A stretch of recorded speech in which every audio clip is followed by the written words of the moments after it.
So Darlene sent me an email last week saying she was thinking about going out of town for her birthday and would I be available to fill in if she was. And she reminded me that we've been doing this series, these 12 powers that we've been talking about all through the summer. And she told me that if I was available, the power that I would be talking about was the power of order.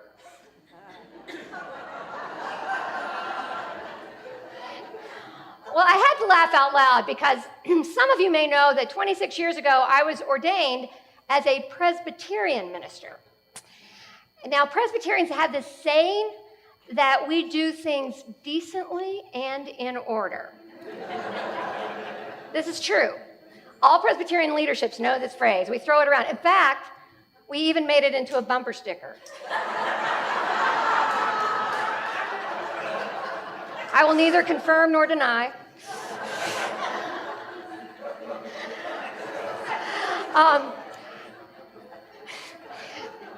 So I thought, okay, the universe is having a little fun with Darlene. In fact, when Presbyterians are preparing to be ordained, we have to take a series of ordination exams. And you know, some denominations, if you grew up Episcopalian or Catholic, there's a book of common prayer. Well, we have one of those, but we don't pay much attention to it. The one we pay attention to and have to take a strenuous exam about, the Book of Order. I kid you not, every Presbyterian minister has one of these on her desk. She may not have the Bible there, but she'll have the Book of Order.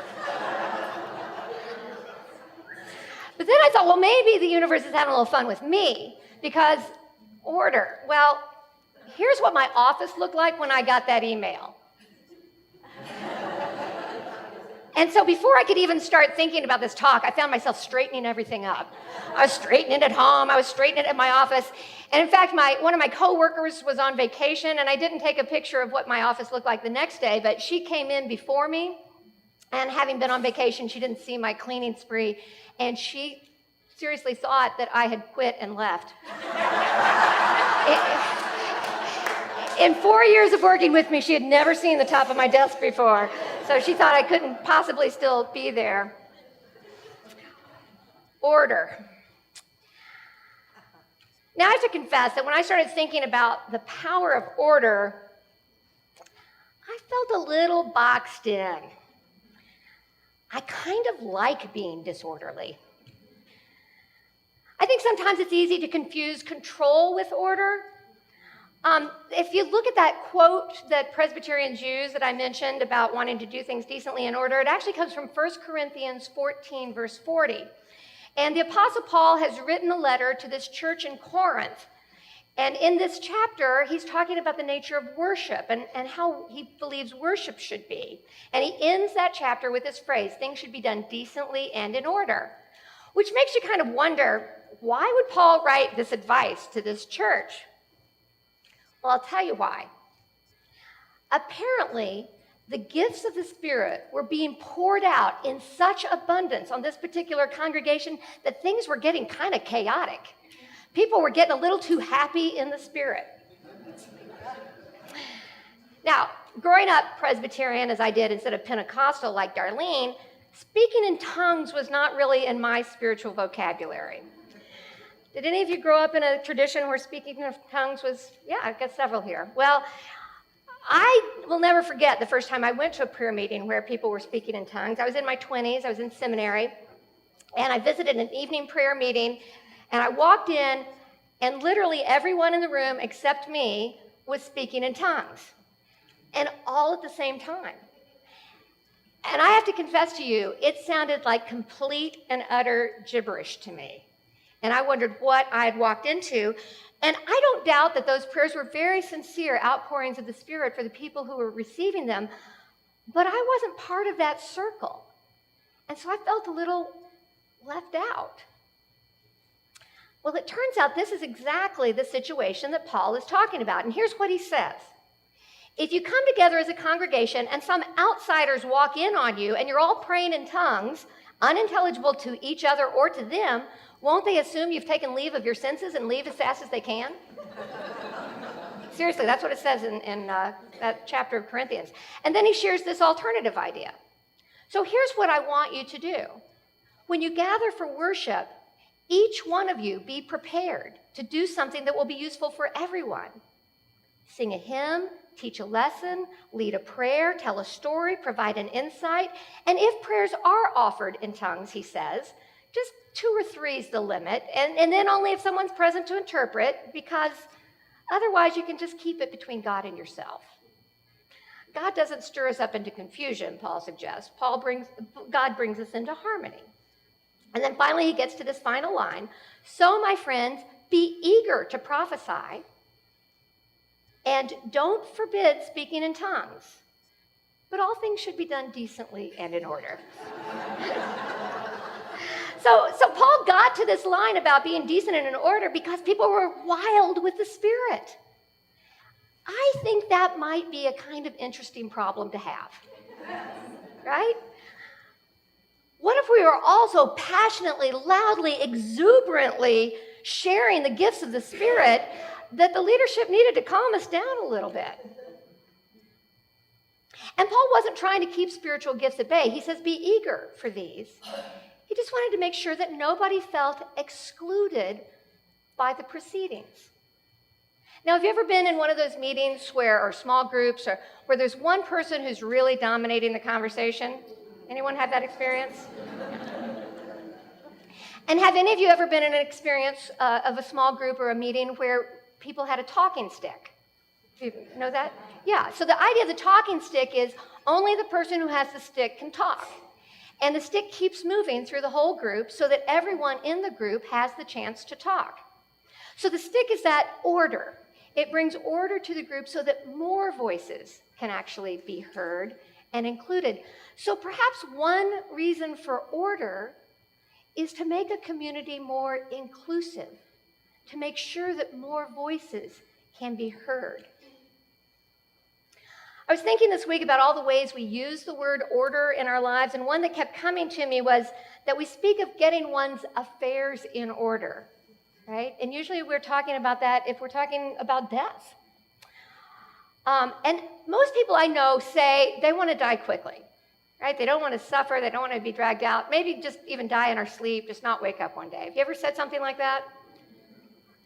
Well, I've worked as a hospice chaplain where people know that they are coming to their transition out of this life. And I've also worked as a trauma chaplain dealing with families who've just lost someone in a very sudden or unexpected way. And I can tell you that almost to a person, families prefer the hospice route because that gives you a chance to say goodbye, to say thank you, to ask for forgiveness, to offer forgiveness, to tell someone what they've meant to you, to make amends. And also for the person who's dying, they have a chance to get their affairs in order. Well, here's the thing. We're all dying.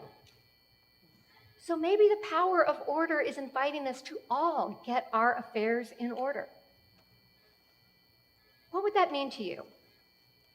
If you really knew that your time was limited, and it is, folks, what would you do to get your affairs in order? My friend Patty Dye wrote a book about this. Her stepfather was diagnosed with cancer, and he died 37 days after his diagnosis. So 37 days became a new mantra for her. What would you do if you knew you only had 37 days to live? She asked herself this question, and she discovered that all those exciting things on her bucket list, the travel and the thrills and the exotic opportunities, that's not what she would have done. What she wanted to do was to live more deeply and fully into the relationships and community around her. She writes, it was about living each individual glorious day with more intention. It was about simply saying yes, being generous, speaking up, loving more, trusting myself, slowing down. It was about more fully inhabiting the life I had, she writes, not creating a new one.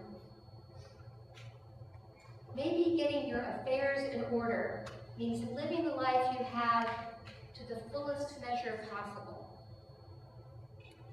So sometimes we need to create a little external order, like me having to clean up my desk so that we can find some quiet internal order.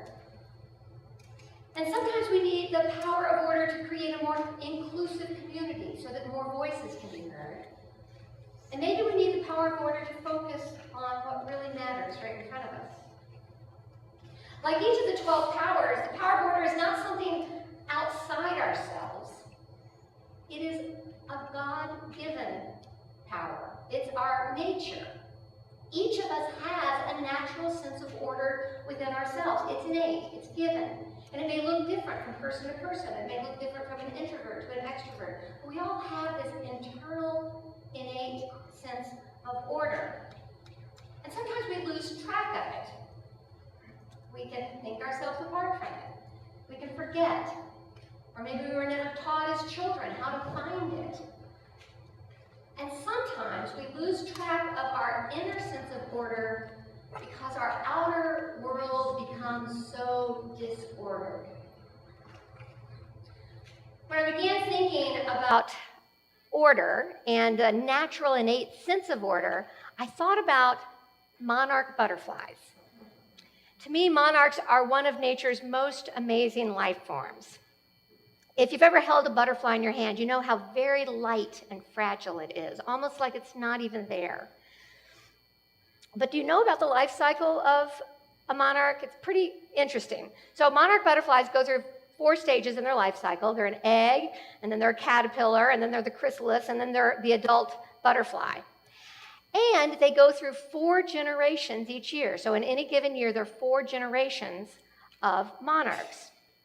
So in February and March, you've got the final generation of the previous year waking up from hibernation somewhere south and warm and coming out, finding a mate, and then they start to migrate north and east. And they find a place to lay their eggs, and once they've laid their eggs, they die. So this starts stage 1 and generation 1 of the new year of monarch butterflies. So in March and April, the eggs are laid in milkweed, and then about after 4 days, the caterpillars hatch, and the caterpillars just sit there on the milkweed and do nothing but eat for 2 weeks. And then they form into the chrysalis, and for about 10 days, they're in the chrysalis, and then that amazing metamorphosis happens, and they come out as the adult butterfly, and as an adult butterfly, they live about 2 to 6 weeks. So that's the first generation, and then they lay eggs and they die, and so the second generation is born in May and June. They go through that same process, and the next generation is born in July and August, and they go through that same process. And then about September and October, you get the 4th generation of monarchs, and they go through those same 3, first the egg, the caterpillar, the chrysalis, but for the 4th generation, that 4th stage is different. Instead of living just 2 to 6 weeks, they live 6 to 8 months. And they do this so they can migrate. And they migrate down to Mexico or to Southern California, and they are able to live 6 to 8 months. And this gives the species time to stay warm, to hibernate, to come back and be able to continue. Now, isn't that kind of amazing? Think about that. There are 3 generations that don't migrate. But every 4th generation does. That internal order is passed down through the non-migrating generations until it's time again for migration to happen. I think that's kind of astounding. I can't even fully wrap my head around how that happens. Not only do they know when to migrate, they know where and how to migrate. And they go along these routes that are built into their internal order, and they rely on those routes for food and warmth. Now, you may know that the monarch population is declining. And the main reason for that is that those routes, which have been honed through thousands of years of evolution, and even passed down through all those non-migrating generations, is being disrupted by human activity. We've built shopping malls and superhighways where they're looking for milkweed meadows. And global climate change is affecting the weather pattern, so it's either too hot or too cold where they're used to staying. The wintering population of monarchs in Mexico has decreased by 90%. 90%. It used to cover 45 acres in this place where they landed, and now it's only 1.5 acres. So my mother lives in Black Mountain, and she became very concerned about the monarchs. And she joined with a bunch of other women who were concerned about monarchs in Black Mountain, and they purchased milkweed seeds, and they convinced the town leadership and numerous business owners and homeowners to start planting milkweed plants, and the Black Mountain Center for the Arts got involved, and the local schools got involved, and they created this whole concept of Black Mountain as a stopping point for the monarchs. And so now there's a milkweed meadow there and milkweed all over town if you go to visit. And there's a wonderful video on YouTube that I wanted to show, but it's a little too long. But if you Google "Bring Back the Monarchs," you can see this Black Mountain celebration. But here's the thing. These monarchs have this incredibly tuned sense of order. But when their outer world became so disordered, all the internal order in the world could not save them. It's now up to us, their human family, who's disrupted that external order, to recreate it so the internal order will be safe again. So the power of order is not just about us. It's about community. And I believe this is true for all of these powers that we've been discussing this summer. If you long for internal peace, but ignore the justice that creates peace in the world around you, that is not spiritual power. That's escapism. The spiritual powers are gifts that we have not only for our own well-being, but for the well-being of the earth that we have been given, for the people that we've been given to care about. The prophet Jeremiah cried out, "They have treated the wounds of my people carelessly. They've cried, 'Peace, peace,' but there is no peace." So I was praying about order this week and what I wanted to say, and I was noticing how the disorder of the world was just weighing really heavily on my heart.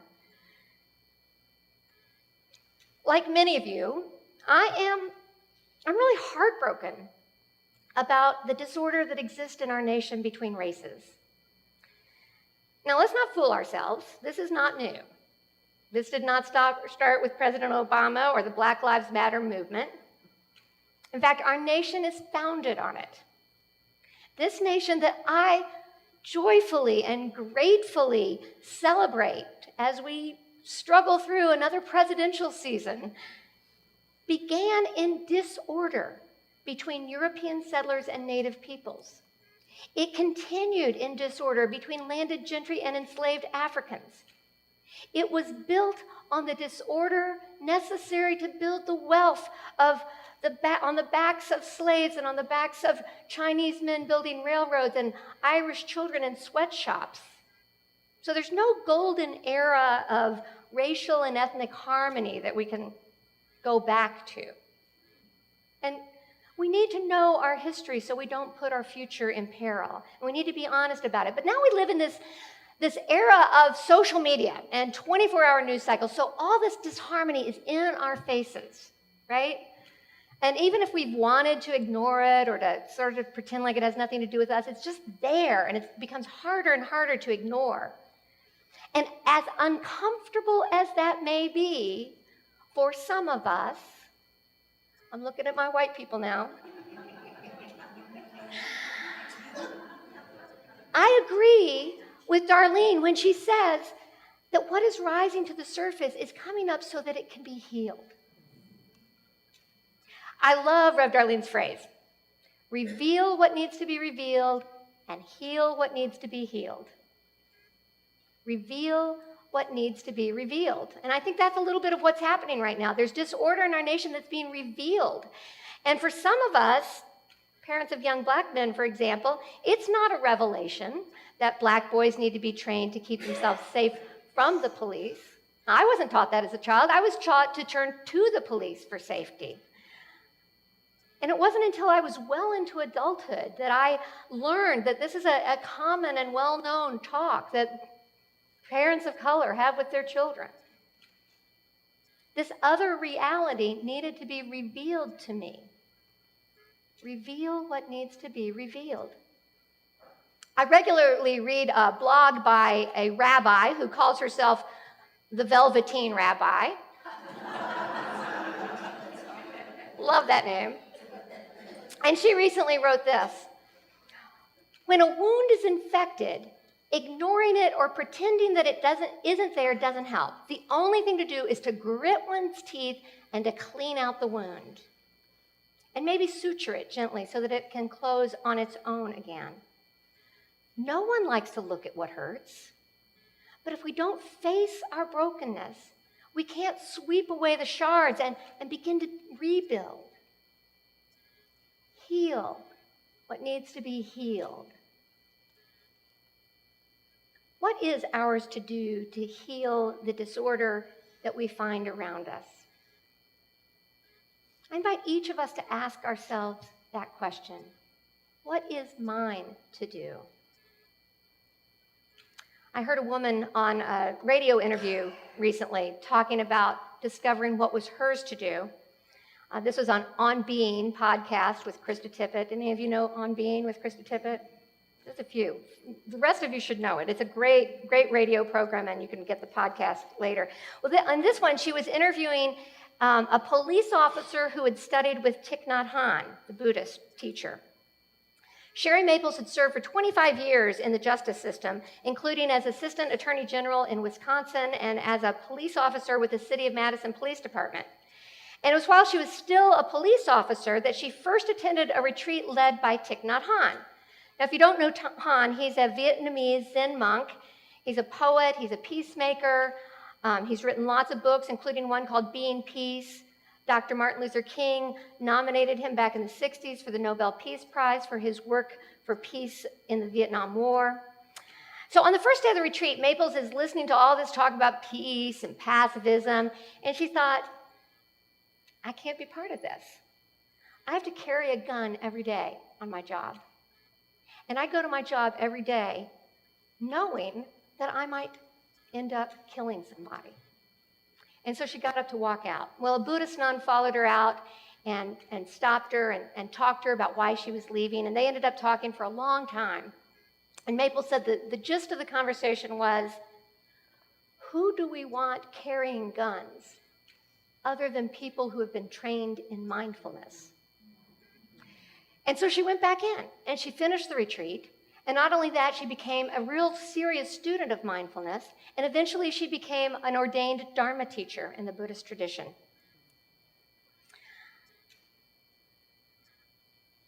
Now, she decided that maybe she should start teaching other cops mindfulness.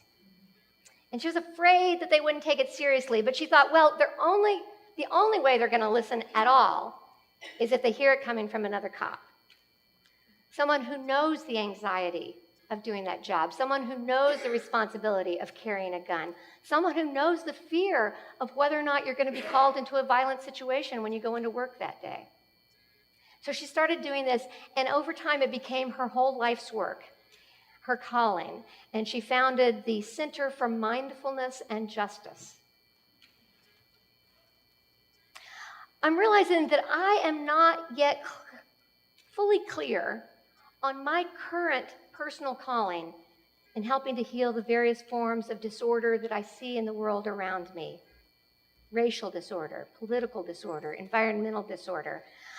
At each stage of my life, I've asked my question and I've found different answers at different times. And I know that right now I'm asking these questions in a new way. And one of the reasons I'm asking them in a new way is because as I've become part of this community of faith over the last year and loving this community more and more, I'm asking it in the context of getting to know each of you. What is my calling and how is that calling connected to this community and to our mutual calling? Father Richard Rohr is a Franciscan priest and peace activist, and he compares our need for order to building a stable into which Christ can be born. He says it's not about what kind of stable you build and whether your stable is better than somebody else's stable. It's just about having that space where the power and the fire and the light of Christ can come into being. We create order to make room for the powerful and even chaotic birth of God's creativity within us. What is it that's wanting to be born in you? Julia Cameron, in her popular book, The Artist Way, says that God stands for good, orderly direction. And her book offers an orderly process for giving creativity room to play, creating the channel so that there's somewhere a direction for the creativity to flow. Now, if we focus too much on the order itself, it can become a cage rather than a birthing room. People have been noticing for centuries now that if you keep caged birds that are of a migratory species, they go through a period of restlessness every spring and fall, and they will beat up against the side of their cage in one direction or the other. They know that they've got a direction they're supposed to be flying. Our God-given internal order knows that we have a path that we are created to follow.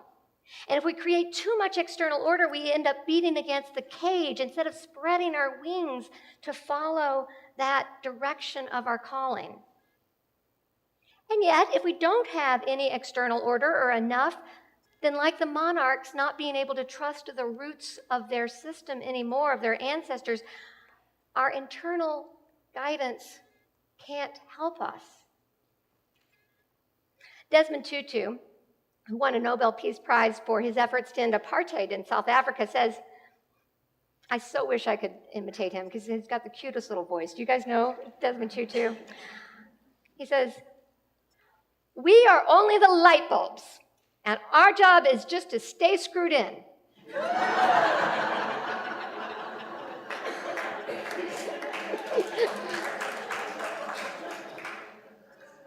Order is staying screwed in so that God's light has the connection it needs for us to shine. Order is giving our souls the necessary time and attention and stillness so that we can cooperate with the Creator's orderly and creative design for our lives. Order is not crawling into a protected hole to run away from the disorder within us or around us.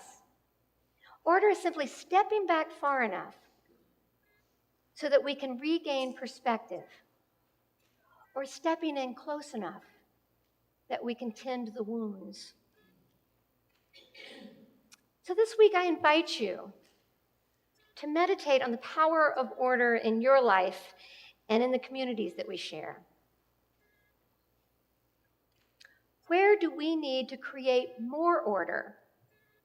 Where do you need to do that in your life so that you can tune in to that innate sense of direction that God has given you? Do you need to do a little feng shui around your house to create some harmony?